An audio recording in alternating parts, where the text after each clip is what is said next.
মা-বাবারা অনেক বেশি চিন্তিত হয়ে পড়েন যখন তাদের সন্তানরা কোনো পরীক্ষা দিতে যায়। আর পরীক্ষা দিতে গেলে ভয় পায় না এমন ছাত্রছাত্রী খুঁজে পাওয়া খুবই মুশকিল। আসলে পরীক্ষার প্রতি ভয় কম বেশি সকলেরই থাকে, আর সেই সম্পর্কেই কথা বলার জন্য আজকের এই ভিডিও। তাই যে সমস্ত মা বাবা এবং যে সমস্ত পরীক্ষার্থী এই ভিডিওটি দেখছেন তারা অবশ্যই সম্পূর্ণ ভিডিওটি মনোযোগ সহকারে দেখুন। প্রথমত আমাদের সকলকে বুঝতে হবে পরীক্ষাতে আমরা ভয় পাই কেন। আমার সঙ্গে সকলেরই একমত হবেন যে পরীক্ষার আগে যা কিছু পড়ি পরীক্ষার হলে গিয়ে সব ভুলে যাই, তাই তো? একদম ঠিক বলেছেন। পরীক্ষায় আমরা সকলেই এই একটা কারণেই সবচেয়ে বেশি ভয় পাই। এখন শুধু ভয়ের কারণ জেনে তো কোনো সমাধান হবে না।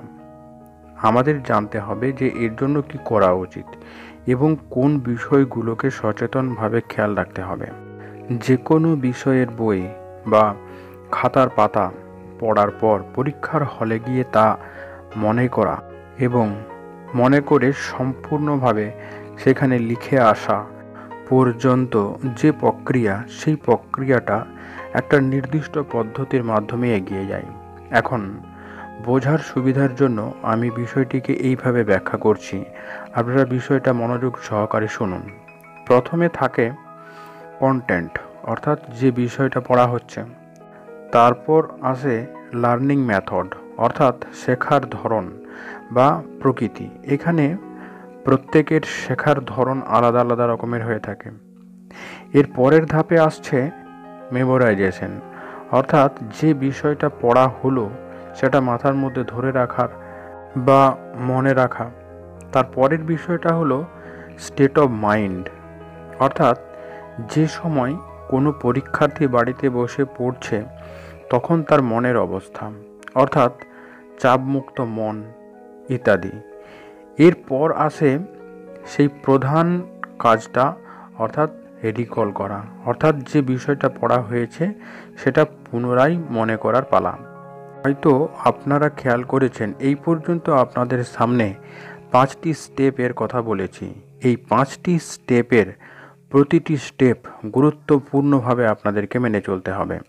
অর্থাৎ কোনো বিষয় জানা বা পড়া বা শেখার সময় কিভাবে সেই বিষয় জানা হচ্ছে এবং তখনকার মনের অবস্থা কেমন, এবং মনে করার সময় ঠিক সেই রকম মানসিক অবস্থায় মনে করতে হবে।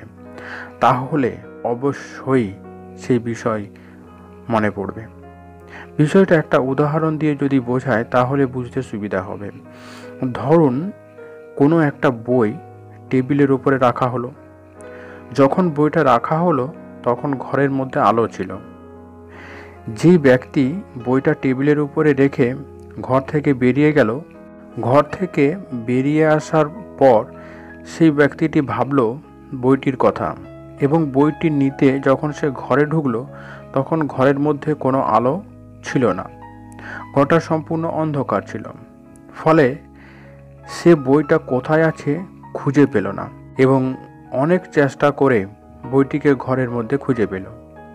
এখানে যেটা ঘটলো সেটা হলো বইটা যখন রেখেছিল তখন যে স্টেট ওই ঘরের মধ্যে ছিল, অর্থাৎ আলো ছিল, যখন ফিরে এসেছিল তখন বইটা নেবার সময় ঘরের কিন্তু সেই স্টেট বা আলো ছিল না, অন্ধকারময় অবস্থায় ছিল। তাই সে বইটা খুঁজে পাচ্ছিল না। এই যে ঘটনাটা ঘটলো, অর্থাৎ কোনো বিষয় পড়ার সময় মনোযোগের সঙ্গে বিষয়টা জানার মানসিকতা এবং শান্ত মনে পড়ে তাকে মাথায় ধরে রেখে যখন পরীক্ষা দেবে তখন কোনো চাপ না নিয়ে স্বাভাবিক এবং শান্ত মনে পরীক্ষা দিলে কোনো সমস্যা হবে না। আশা করি আপনাদেরকে বিষয়টা বোঝাতে পেরেছি। যদি ভিডিওটি ভালো লাগে তাহলে অবশ্যই লাইক এবং শেয়ার করতে ভুলবেন না। যারা এই চ্যানেলে নতুন তারা অবশ্যই চ্যানেলটিকে সাবস্ক্রাইব করে চ্যানেলের সঙ্গেই থাকুন। এখানে প্যারেন্টিং সংক্রান্ত সমস্ত তথ্য বিজ্ঞানসম্মতভাবে দেওয়া হয়ে থাকে। ধন্যবাদ।